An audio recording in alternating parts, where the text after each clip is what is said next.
Hello and welcome to The Hated and the Dead with Tom Lehman. Once again, we return to the Soviet Union. Having already discussed Leonid Brezhnev and Mikhail Gorbachev, leaders who presided over the empire's decline and ultimate demise, today we take a look at the man who led the Soviet Union in what most would describe as its heyday. Unexpectedly coming to power after the death of Joseph Stalin in 1953, Nikita Khrushchev inherited a country victorious in World War II and possibly on the road to world domination, but which had also been ripped apart by decades of terror. Khrushchev, in an act of immense political courage, derided Stalinism and closed many of Stalin's labour camps, undeniably making the Soviet Union a more tolerable place to live. Whilst the 1950s saw technological advances and foreign policy success, Khrushchev's detractors, always uneasy about destalinisation, gained greater traction as Khrushchev's policies lost momentum in the early 60s, and they successfully deposed him in 1964. This fate puts Khrushchev in the company of a number of Russian leaders who also attempted to reform the state they inherited, but lost control of the situation and lost power. Granted, Khrushchev didn't meet the same fate as the reformist Tsar Alexander II, who was assassinated in 1881, but his time in charge of the Soviet Union is generally regarded as a truncated failure. In a time when a reactionary Russian leader is faltering, Khrushchev's cautious reforming instincts might well resurface in modern Russia quite soon. That future reformer, be they young or old, close to Putin or unknown to him entirely, must learn the lessons of Khrushchev's leadership if he or she, probably he, if Russian leaders are anything to go by, is to be successful. My guest for this conversation is Alex Kokcharov, a London-based risk analyst who covers events related to Russia, Ukraine and Belarus. We discussed Khrushchev's sidestepping of Stalin's purges in the 1930s, a fine achievement considering the calibre of some of those who did not manage to do this, his experiences organising the Russian war effort at Stalingrad and Kursk, and whether Khrushchev's approach to politics, more contemplative and compromising than his predecessor, prepared him well for his time at the top of the Soviet hierarchy. Ladies and gentlemen, it's time to introduce Nikita Khrushchev.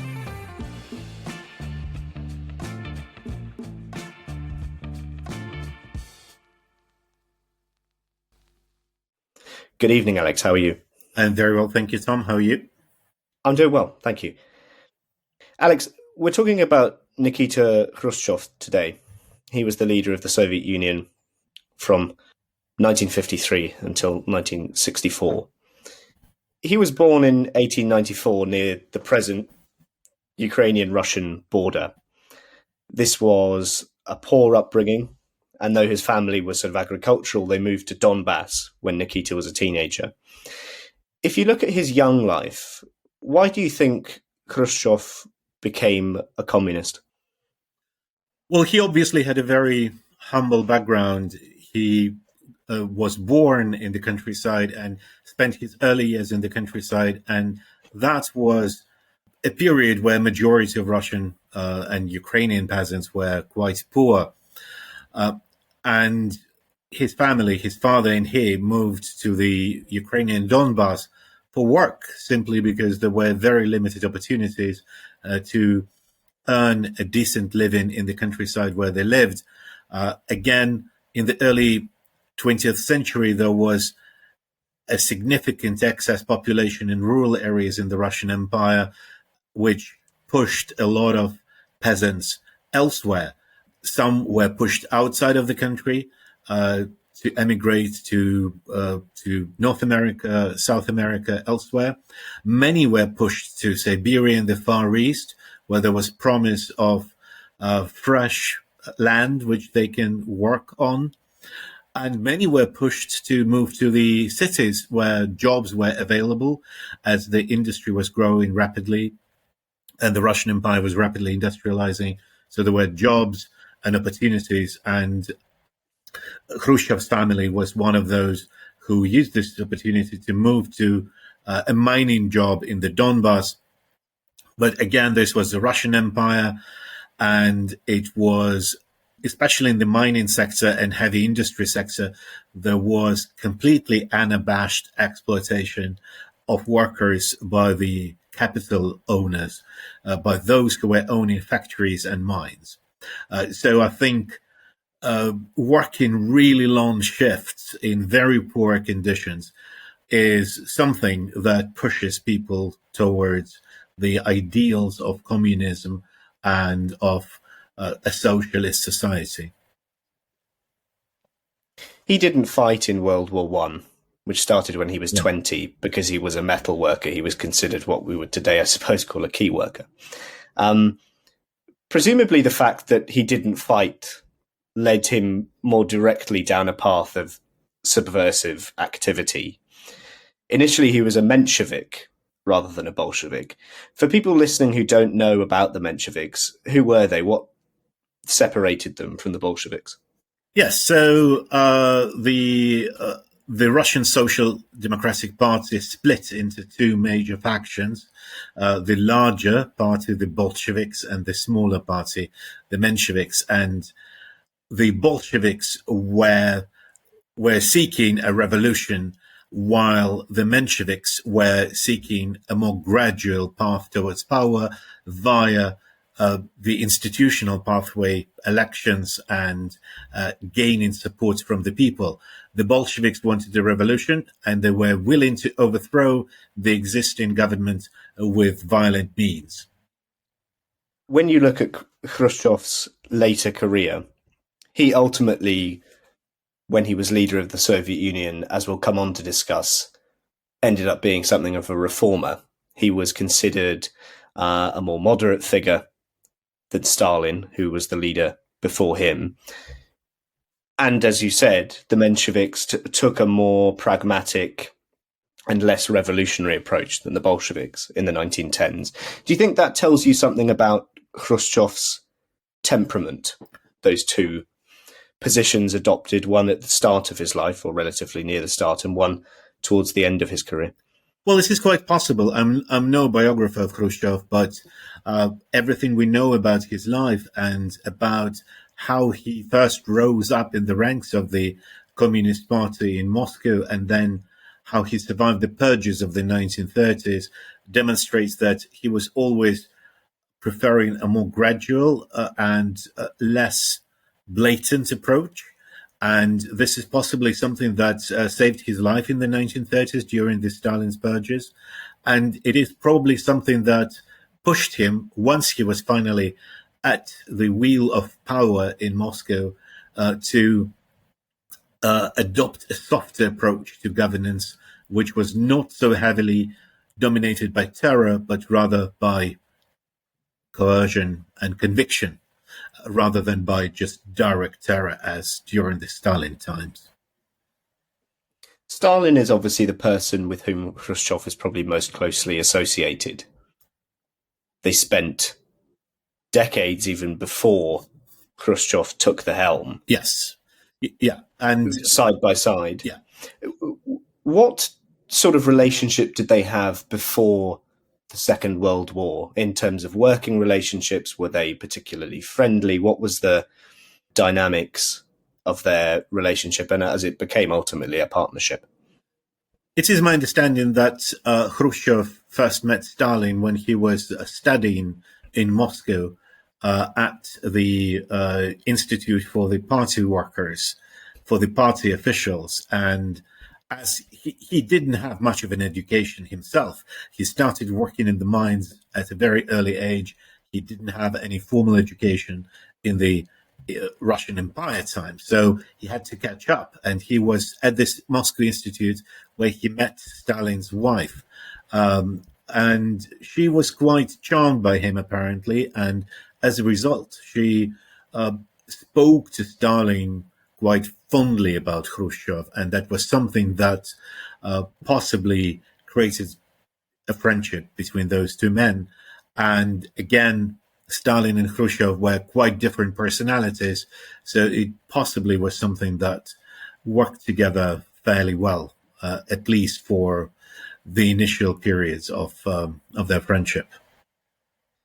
The number of people that actually survived the purges is obviously pretty small. An amazing proportion of the Soviet governing bureaucracy were murdered by Stalin and pushed out of the way.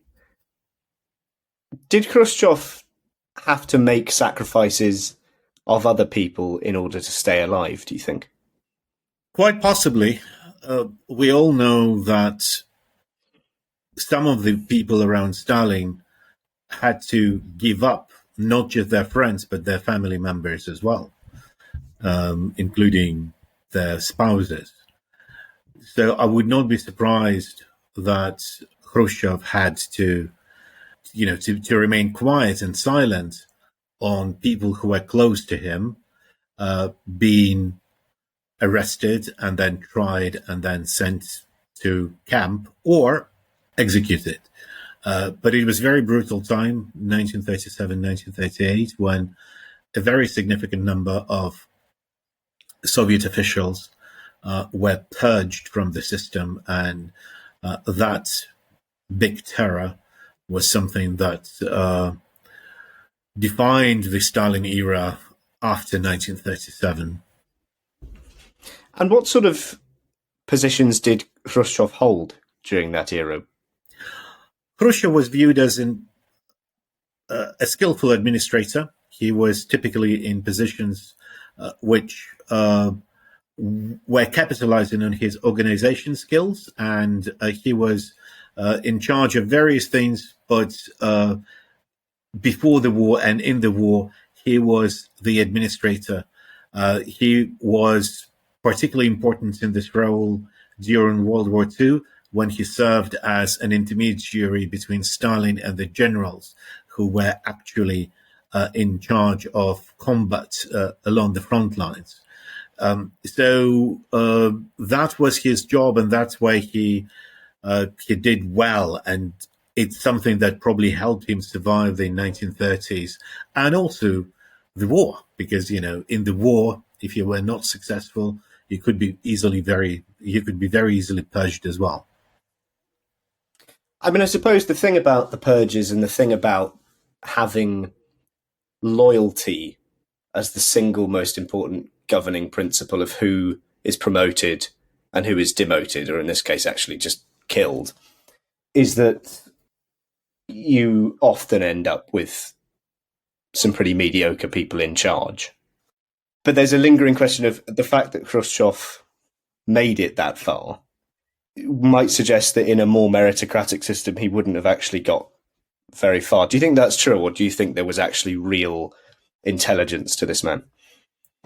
Well, quite possibly that's the case, but also it was possible that he was playing down his own character in order to not appear threatening to Stalin.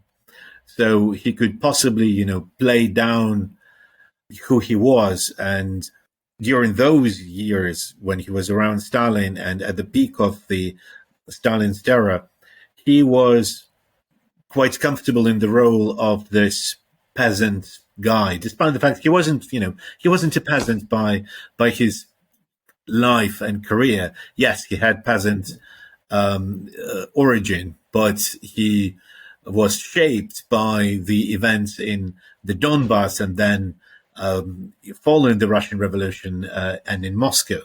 But he opted for this role because it was something that possibly protected him from more attention and more competition. The Second World War came to the Soviet Union properly in 1941 when the Nazis invaded. The part of the war, or the theatre of the Eastern Front for which Khrushchev is remembered, is Stalingrad. Anyone that's seen the film Enemy at the Gates will probably remember the character of Khrushchev.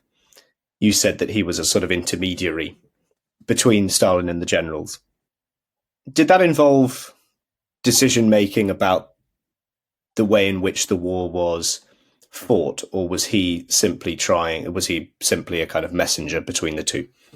No, of course, it wasn't just a messenger. It was, there is a Russian word, хозяйственник, the administrator. So he was in charge of logistics and supply lines. And as we know, in any war, logistics and supply lines are instrumental to success or failure at the battlefront. We've seen this in World War II. We've seen this in wars after that, and we are seeing this in the war in Ukraine in 2022. So he wasn't just a messenger. He played a significant role. He wasn't making military decisions, but he was very important in organizing supply of goods and of and logistics of weapons and ammunition delivery. It was a mechanized warfare. A lot of tanks required a lot of fuel. So there were a lot of admin tasks to deal with. So it was quite a significant job. So he was definitely a man very much involved with all of the aspects of logistics and supply, but he was not a general, of course. So he was responsible for everything else, but not for the decisions immediately on combat. So he did play a significant role, and this was also replicated in Kursk in 1943 after Stalingrad. And when the Soviets were liberating Ukrainian territory throughout 1943, Khrushchev was also tasked with organizing the immediate recovery work, rebuilding roads, bridges, restoring railways, establishing electricity supply, very basic things, which were very important, in any war. So all of these things were part of his job. There's obviously the logistics of making sure that tanks and weapons and personnel end up in the right places at the right time here. But there's also the logistics of trying to manage some extremely difficult personalities, to put it lightly, most obviously Stalin. Yeah. What were his interpersonal skills like? Was he a likable person, do you think? I think he was a likable person based on everything we read about him and we know about him. He was likable. He was a man of the people. And again, I think perhaps it was a persona which he was portraying in order to not to appear too calculating or too cunning. So it may not necessarily be his real persona, but it was something that he wanted to be seen as in order to survive in this very brutal system. Again, it was in late 1930s and throughout the war. During Stalin's times, it was extremely difficult to survive, and people had to adapt in order to continue. And those who did manage to do that, sadly, lost positions or life. That almost deliberate obfuscation of an agenda, or burying of an agenda that he had, was obviously extremely important, as you've said, to ensuring that he survived the Stalin era. As we look forward after the Second World War, and ultimately to his leadership, do you think that that is a quality that places you better as an underling rather than as a leader? I think so, and especially events of 1953 upon Stalin's death, have demonstrated this, because when Stalin died, Khrushchev was not seen as an immediate successor.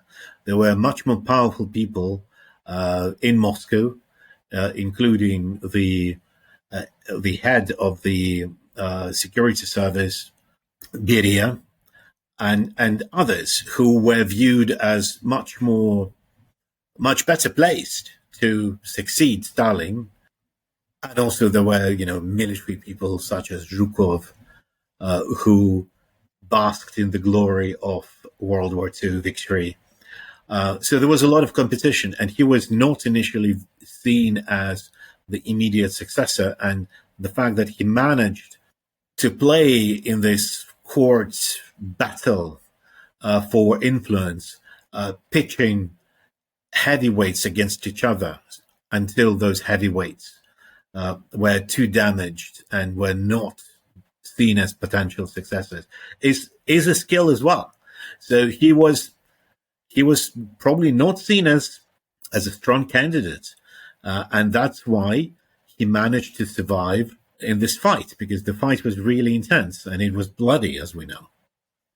Can we go a bit more into the events of 1953? How did Khrushchev come from being this outsider with probably quite a remote chance of truly succeeding Stalin to ultimately doing exactly that? Well, going back, it was capitalizing on his likability and on the fact that he was viewed as an underling, including by people with more influence in positions in the party and in the military and in the security services, so that he could eventually pitch them one against the other, and by removing them one by one from this game, because they were damaging each other in their court battles, he rose up as the most neutral candidate who was palatable and acceptable to various groups within the Politburo. So he was not viewed as a threat. He was not viewed as somebody who would come in and would start another round of purges and would start sending people to Gulag, which was, back then still very much a thing. And something Beria probably would have done. Yeah, absolutely. I mean, if Beria would have come to power, it would probably have led to another wave of purges and significant terror within the country. And a lot of people at the top would see their heads roll, and their families would go downhill with them as well. As I said, he ultimately became the leader of the Soviet Union at the end of 1953. And in those first couple of years, just in the first sort of 12, 24 months of his leadership, how convinced was he that he wanted to make as fundamental a U-turn about Stalinism that he ultimately did in 1956? Was this something he struggled with, do you think? Or was he fairly set on doing that from basically as soon as he took over? I think it was a combination of trying to establish his own power and making sure that he's very much in control of the situation in the country, and he's in charge. And there is no immediate competition to remove him from power in place, and the willingness to see a slightly different country and a slightly better system, a more humanitarian socialism, where an individual, a person, would be not relegated to the dark corners of being just part of a massive collective, of the collectivist system and structure of the society, but also allowed some personal freedoms. So I think it was a combination of making sure that his power is now solid and preparing for the changes which he most probably wanted to see in the country, and which required to demolish the Stalinist system, which was built in terror and fear. This ultimately led to the so-called secret speech in 1956, where where Khrushchev denounced the purges, the camps, and ultimately the kind of terror state that Stalin had built around himself. How was it received in the Soviet Union? It is my understanding that it came as a shock to many people, because a lot of people were we're used to viewing Stalin as, a near godly figure. He was father of the nation, Отец народов. Stalin was not buried. His body was put into a mausoleum next to the body of Lenin, and they were near gods. It was a near religious adoration. There were Stalin monuments all over the country. A lot of cities had Stalin's names. There were Stalin avenues and Stalin squares in many cities. There was massive adoration of Stalin, and the system of terror and fear was so entrenched that opening it up to criticism and saying that that system was wrong, it was initially a shock to a lot of people. So a lot of people were not happy, and a lot of people were viewing these reforms as an indicator of weakness and of a weak leader who is making the country weaker. And so there were a lot of people who didn't like it. And, that speech, it wasn't just that. There was also a move towards a significant demilitarization of the Soviet Union. The size of the armed forces was scaled down because it was so expensive to maintain. And the focus on the economy and economic growth and urbanization, rapid urbanization, which involved building towns and cities and entire city neighborhoods from scratch in very short periods of time. It was a massive undertaking. So for a lot of people, a lot of these changes were something which they didn't welcome because it was not indicating strength as Stalin and Stalinist system indicated to them. This speech kind of painted a target on Khrushchev's back for many people. Do you think that once he'd made that speech, because of how amazing, and I don't mean that term positively, I just mean in terms of the impact he had, because of how amazing Stalin was and how he was perceived as the hero of the war and the person who industrialized basically an entire continent. Do you think that once Khrushchev had made that speech, his time in power was always going to be quite short because it upset the apple cart so much? No, I don't think so.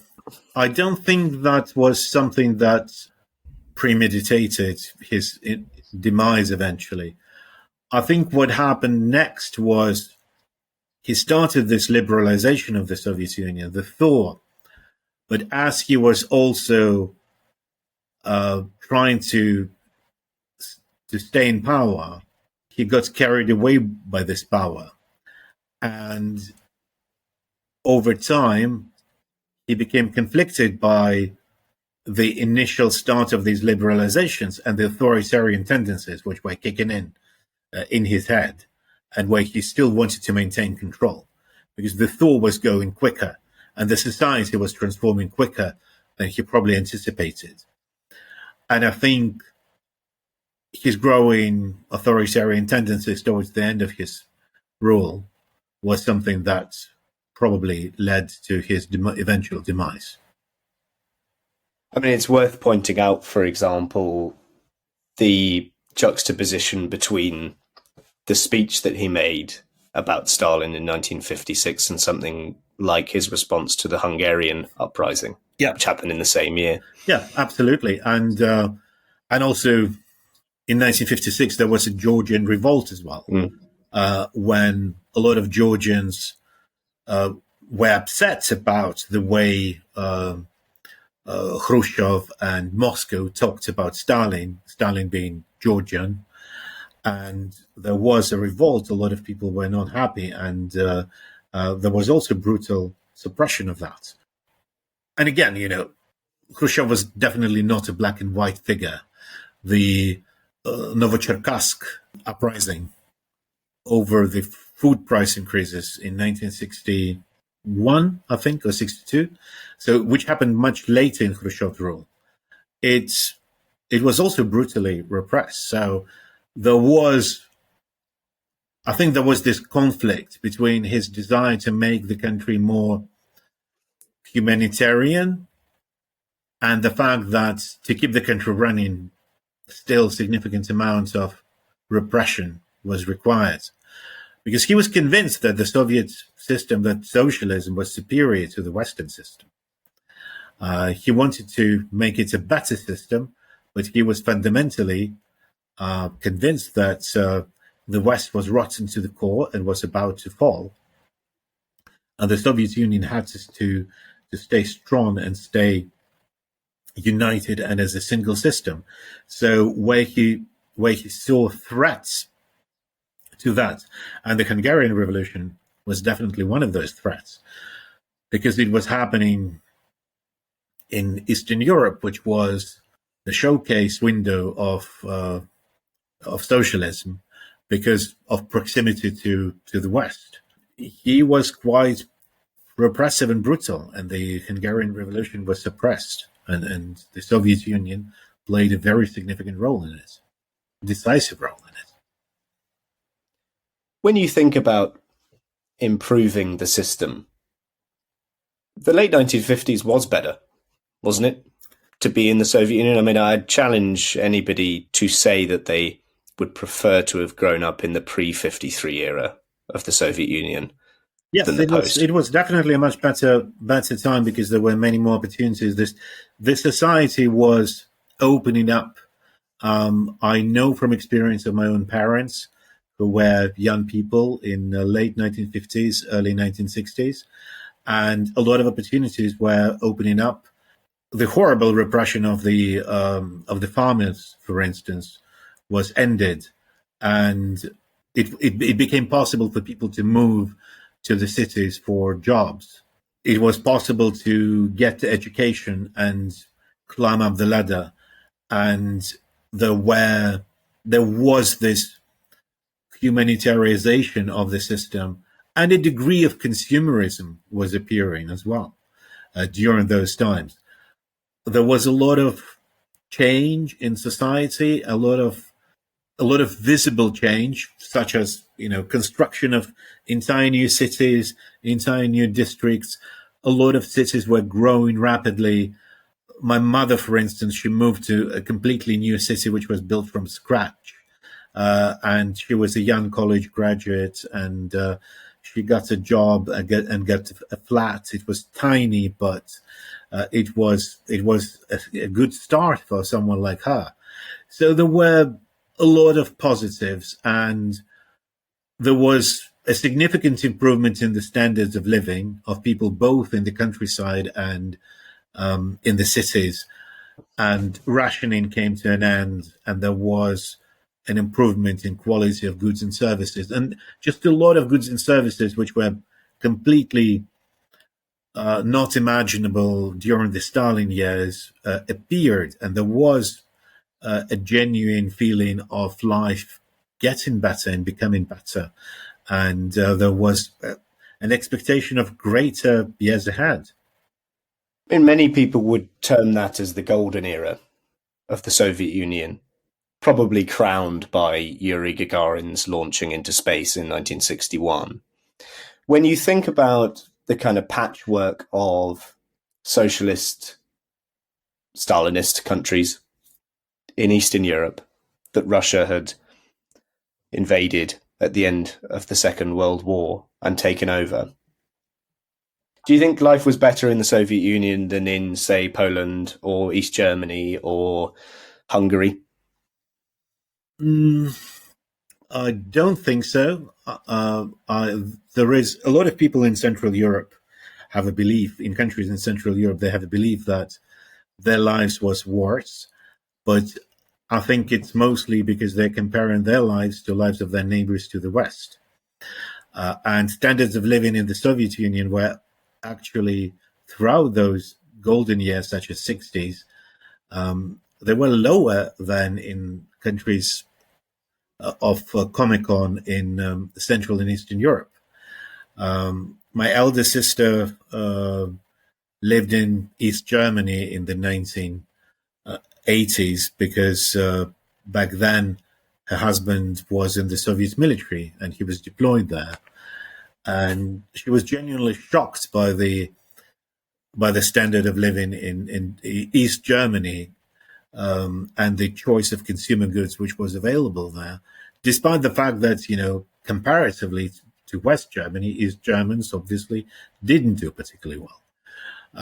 So there was, I think, in terms of the quality of life, life in the Soviet Union was probably more restricted and was probably poorer, except for some pockets such as Moscow and St. Petersburg. But on the balance of things, it was materially and financially worse off to be in the Soviet Union rather than to be in Czechoslovakia or Hungary or East Germany, for instance. I mean, I suppose that has probably always been true, but also it's just struck me it's odd to have an empire where the ruling country within the empire is poorer than most of its kind of subjects and dominions. It is, but this is how the Soviet Union was, and because so many resources were spent on maintaining the external empire, including not just in Central and Eastern Europe, but also in all other places, from Mongolia to North Vietnam to Cuba, and attempt to build socialism in various countries in Africa and the Middle East. It's one of the reasons why people in, a lot of places, say in Russia, lived poorer than in a lot of places in Poland or in Hungary. I would imagine that there were some aspects of life in smaller countries which were perhaps more restrictive. Say, in East Germany, definitely the security service, Stasi, was much more omnipresent than the KGB in the Soviet Union. And this is largely due to the comparative size of the country and the German efficiency. I don't think that's, the KGB based in and out of Russia, with the Russian approaches to organization and administration could match Stasi's efficiency with everything extremely well organized and prepared. So there were elements of life which were most probably more restrictive in some of the eastern countries of Eastern Europe because they were smaller and culturally somewhat different to the Soviet Union. But nevertheless, overall, there were many more freedoms. People from countries such as Bulgaria or Czechoslovakia or Poland, they could still travel with some restrictions, but still travel to places such as Austria or Greece or Italy, which was something completely unimaginable for Soviet people. Even a travel to Bulgaria was viewed as a massive accomplishment.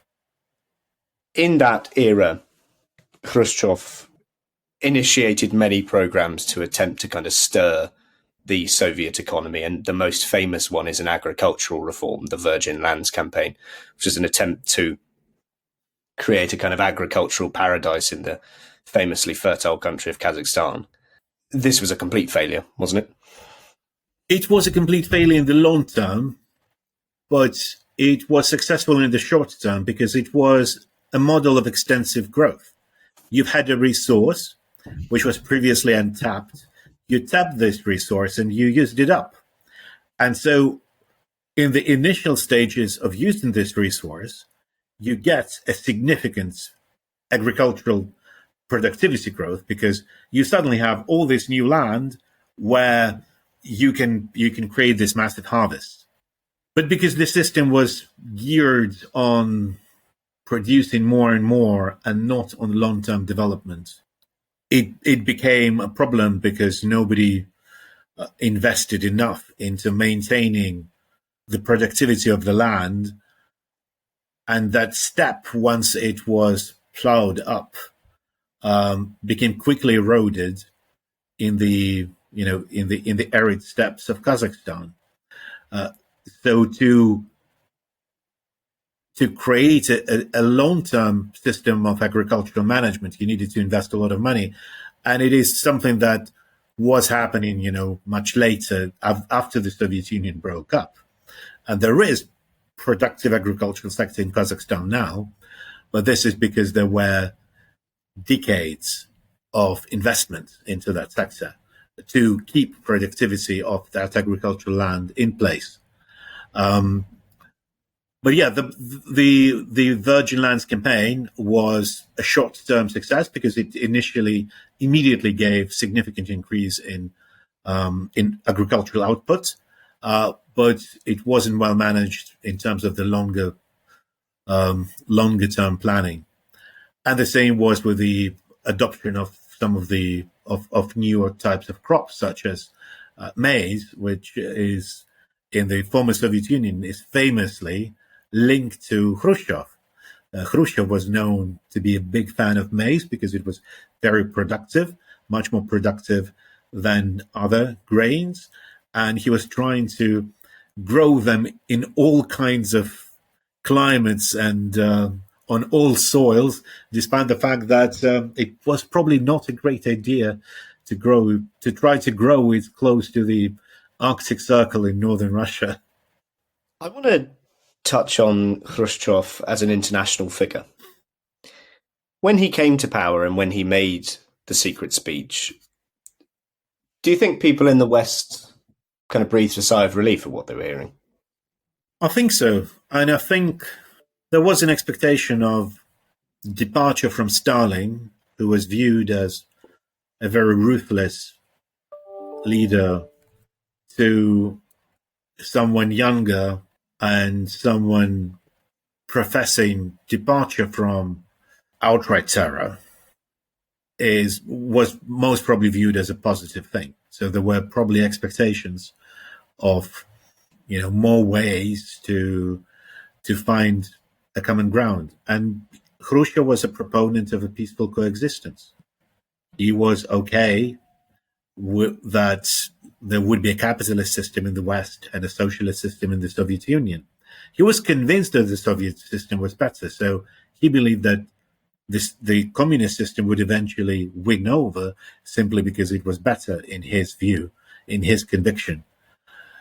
So he abandoned the ideas of a communist revolution which should just sweep through the entire globe in one massive red wave and destroy all the capitalist societies and remove all the capitalists and bourgeoisie and remaining aristocracy from power and completely change society. So he believed that the Soviet Union could show an example which would turn the rest of the world into a socialist world. And again, if you look at the 20th century, to degree the appearance of a communist state, it pushed a lot of changes in the West.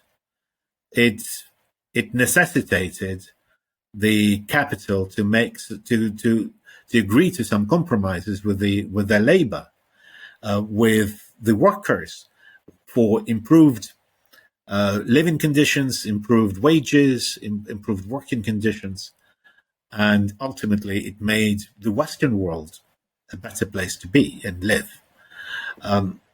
So there was an expectation of change, and particularly the fact that he abandoned publicly the idea of a violent overthrow of capital in the West, and he was a strong believer in the peaceful coexistence of various systems. It was something that probably made a lot of people in the West quite positive and optimistic on him. And I think this is one of the reasons why his trips to the West have been happening. He was welcomed in the US, he was welcomed in Europe, as the West was trying to build bridges with the Soviet Union, despite the fact that, of course, the Cold War continued. but attempts to build bridges and find dialogue were definitely there. It's interesting what you say about the fear of communism, Marx's spectre, initiating quite a lot of changes within Western society. I suppose something you could pull out of all that, though, is that if what Khrushchev was trying to do was to remove some of the fear of that spectre and create peaceful coexistence, it could be argued that what created the circumstances for those compromises being made in the West, that fear, once that was taken away, and the dynamics of that begins to break down. And because ultimately the kind of onward march of communism, it did begin to falter under Khrushchev, really, didn't it? It did, but at the same time, under Khrushchev, the Soviet Union achieved quite significant breakthroughs in the scientific and technical progress with the missile program, space program, Yuri Gagarin, Sputnik. All of that was happening under Khrushchev, and the fear was gone. But I think the fear of violent removal, of the violent revolutions in the West was gone. But what was present was fear that the Soviet system is genuinely more successful and can convince people in the West to vote for left-wing parties, which would want to emulate a very similar system to the Soviet Union. That it would arrive not through a violent revolution, not through Bolshevism, but through Menshevism, through gradual institutional change. So I don't think the fear went away. The fear just changed from fear of a violent process, war, or a global war, or a violent revolution, to fear of the fact that the Soviet Union would actually prove that the communist system is better than the capitalist system and more advanced and can give people a better lifestyle. It didn't, but in the 1960s, when the Soviets were making all these successes in space, we know that there was massive increase in teaching core sciences in the West, particularly in the United States. Maths, physics, engineering became priority subjects because it was viewed that, look at what the USSR did. They were 50, 60 years ago, they were an agrarian, large majority agrarian country, and now they're launching people into space because of their successes in learning of core sciences. Of course, the world did come perilously close to war. Yes. During the Khrushchev era. I'm talking, of course, about the Cuban Missile Crisis in 1962. I think the story of the missile crisis and the kind of psychology of it between Nikita Khrushchev and John F. Kennedy is fairly well trodden. Do we know what Khrushchev's kind of internal thinking was at the time of this? Was he as horrified by what was going on as, I think, judging by Kennedy's memoirs and Kennedy's testimony, as he was? I think he was, because at the start of the Cuban Missile Crisis, U.S. had superiority in intercontinental ballistic missiles compared to the USSR. So there was a genuine threat that U.S. could, take out the Soviet Union by conducting a large nuclear strike, and that would be it. So there was a genuine fear. But there was also a degree of opportunism, because Cuba appeared as this unsinkable aircraft carrier for the Soviets, and with the Soviet Union by then living in very close proximity to American military presence in Europe since 1945, and feeling threatened by this American projection of power, there was a willingness to use this opportunity to mirror this situation and make Americans feel unsettled and worried. So I think it was driven by a lot of uncertainties in the Kremlin and fears in the Kremlin that US had a military edge at the time, and there was an opportunity to correct that imbalance in favor of the Soviet Union. When you look at the aftermath of the Cuban Missile Crisis, it's often said I think Kennedy himself said, I went eye to eye with Khrushchev and he blinked first. That suggests a perception that Khrushchev came out as a loser from that confrontation. When you think about the fact that the Americans removed missiles from Turkey in the mid-1960s, and the fact that Cuba today still is a socialist state, the Americans have never managed to sink that carrier, as you said. Was it a failure for Khrushchev? I think, if you, especially if we look at the history of the Soviet Union, it was definitely probably a battle lost. But the Cold War was still very much on, and it was on until 1980s, late 1980s, when perestroika, Gorbachev's perestroika, reached its sort of final years. It was something that Khrushchev was probably willing to accept, again, to keep US hegemony in check. And again, despite the fact that the Soviet Union withdrew its missiles from Cuba, it still maintained a lot of military cooperation with Cuba. It was supplier of weapons to Cuba, and Cuba remained a political and economic and military ally of the Soviet Union until 1991. And it's still a communist country now, long after the Soviet Union is gone. So my guess would be that probably the calculation was that it was the right thing to do, as long as the longer term interests would be protected, and the fact that there was no direct confrontation back then between the Soviet Union and US, direct military confrontation, it's something that allowed the USSR to last for another more than 2 decades.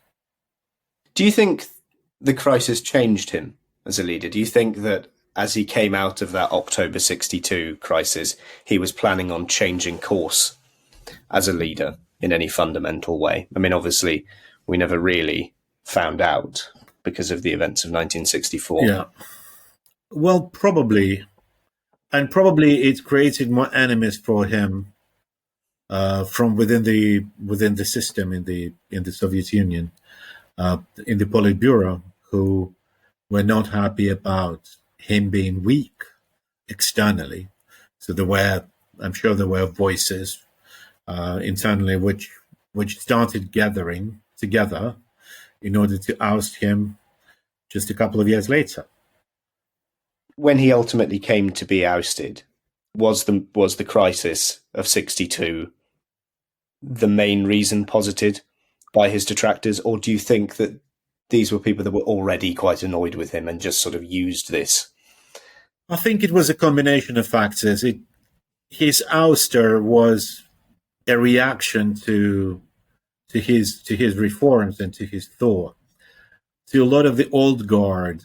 The changes in the Soviet society were too many and too fast, and they wanted to slow them down. They wanted much more control over especially the way the political sphere changes. So I think it was one of the elements of why they went against him in 1964, but it was not the only one. There were multiple ones, including the liberalization of the arts, that there was, much more under Khrushchev. There was much more international exchange.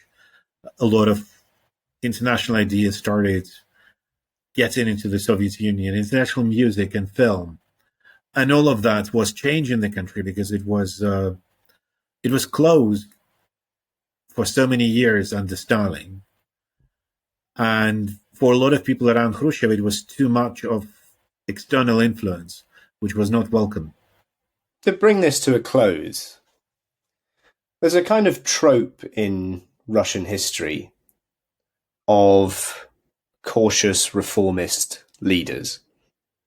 And you'd probably put Alexander II in that category. Yeah. You'd put Mikhail Gorbachev in that category. And you'd definitely put Nikita Khrushchev in this category. They're people who want to reform the system in order to save it. And those three leaders that I just mentioned had many differences in temperament, in experience, and in the challenges that they were dealing with. The one thing they all share is that they didn't really succeed, and they didn't last very long.